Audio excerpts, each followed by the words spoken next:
At 4:26 p.m., 105 minutes before Thomas Crooks fired at Donald Trump, an ESU sniper reportedly finished his shift and texted the following about the shooter to his remaining colleagues. Someone followed our lead and snuck in and parked by our cars, just so you know. I'm just letting you know because you see me go out with my rifle and put it in my car, so he knows you guys are up there. He's sitting to the direct right on a picnic table about 50 yards from the exit. His colleagues were positioned in this 2-story AGR building, directly behind where Crooks fired from. At 5:06, Crooks was filmed walking in front of these buildings by someone at the rally.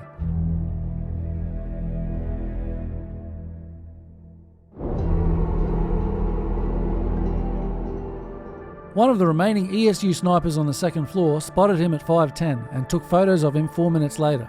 At 5:32, the same sniper saw him looking at his phone and using a rangefinder.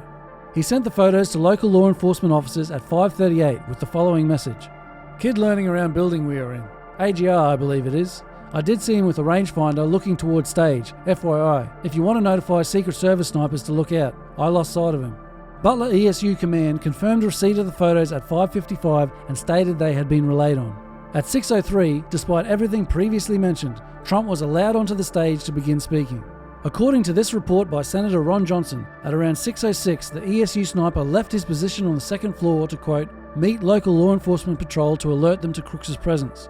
Pennsylvania Police Commissioner Paris testified that both snipers left their post to look for Crooks around this time. The following footage from various angles will be shown in real time. It begins at 6:09, exactly 2 minutes and 10 seconds before the shooting began.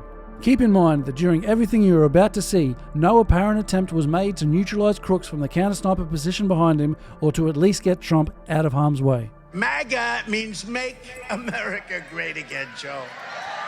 It means Make America Great Again. That's all we want to do. If he was doing the job, I wouldn't even be doing this. I'd be at some beautiful place with a gorgeous ocean, the Mediterranean, the Atlantic, maybe the Pacific. Where are they running? Yeah, someone's on top of the roof. Look. Thank you. There he is right there. Right there, you see him? There's something going on in this building. Laying down, you see him? Yeah, he's laying down.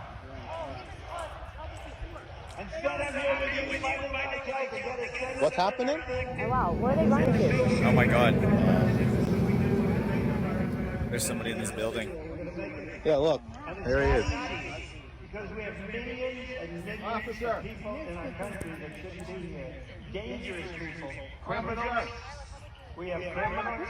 We have drug dealers. We have people that should not be here. On the roof. It's much tougher than it happened. You went flat on the roof. Best border ever.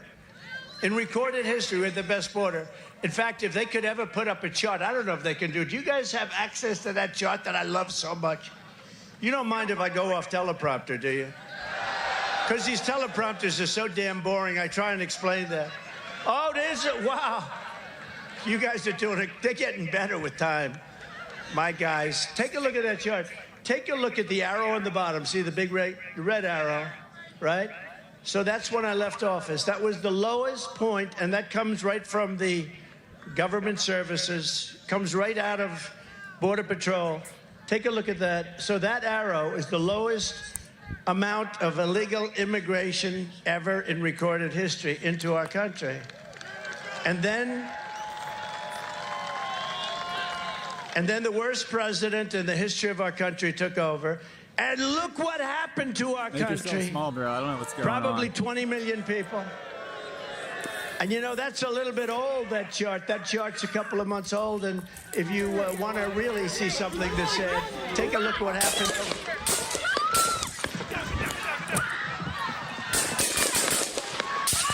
Colonel Paris, are you aware whether any law enforcement officer or officers was or were posted in the second floor window of the AGR building?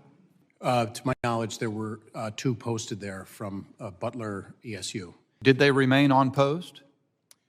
I was told that at a certain point, they began searching along with other local officers in the immediacy after Crooks had been identified as suspicious by them.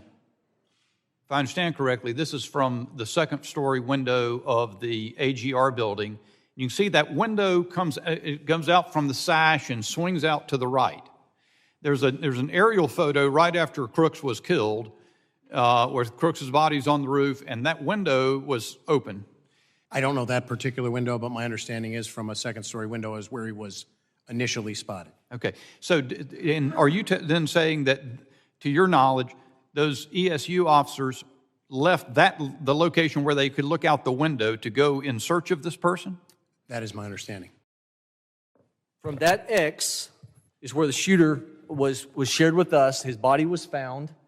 That window has this view where they could clearly, those ESU officers that were stationed, given access by the property owner to that window, could see the shooter. Had they been stayed in that man position, they could have taken him out from this location. Did the Secret Service plan not include directives from staying in those positions? I don't know, sir. You don't know. Why weren't they able to immediately call their supervisor, who would then be authorized to issue a hold on the asset or a get him off the stage call? I'm currently investigating all aspects of this event and will release a comprehensive documentary with my findings shortly. If you'd like to see it, follow me on Twitter at Chris Todd Nolan or subscribe to my Watchdog Media YouTube channel. No one told you not to take the stage? No, nobody mentioned it. Nobody said there was a problem. How did somebody get on that roof? And why wasn't he reported? Because people saw that he was on the roof. There's some things going on with our government that we have to really worry about.